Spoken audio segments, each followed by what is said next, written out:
अस्सलाम वालेकुम पेरी प्यारा दोस्त छा हाल आहे ख़ुशि आहियो ख़ैर उमेद त सॼी सिंध ख़ुशि हूंदी सिंध वारा ख़ुशि हूंदा। सुहिणा साईं अॼु मां तव्हां दोस्तनि जे लाइ ख़ूबसूरत प्रोग्राम खणी आयो आहियां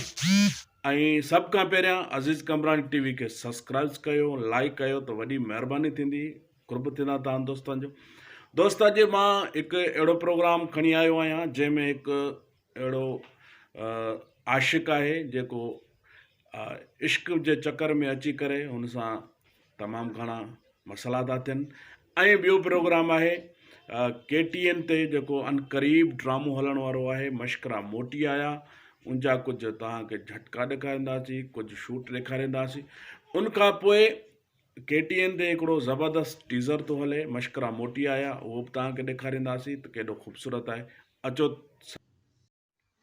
मश्करा मोटी आया हीउ ड्रामो तमामु ज़बरदस्त कास्ट में आहे ऐं हिन ड्रामे जो डायरेक्टर आहे अब्दुल मनान अब्बासी ऐं हिन ड्रामे जो राइटर आहे असांजो पहिरीं प्यारो दोस्त ऐं सुठो राइटर ख़ादिम हुसैन थईम साहब ऐं हीउ ड्रामो तव्हां जल्द में जल्द KTN ते ॾिसंदो। साईं मुंहिंजा तव्हां हीउ ख़ूबसूरत प्रोग्राम ॾिठो हूंदो ऐं इनशाला अनक़रीब ही तव्हांखे KTN ते नज़र ईंदो ड्रामो ऐं वरी हलूं था त उन आशिक़ सां ॾिसूं त छा थो थिए। अचो दोस्त।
वॾी महिरबानी पहिरीं प्यारा दोस्त उमेद हीउ प्रोग्राम तव्हांखे पसंदि आयो हूंदो ऐं असां तव्हां दोस्तनि खे वरी बि अर्ज़ु कंदासीं त अज़ीज़ कमरान टीवी खे सब्सक्राइब कयो लाइक कयो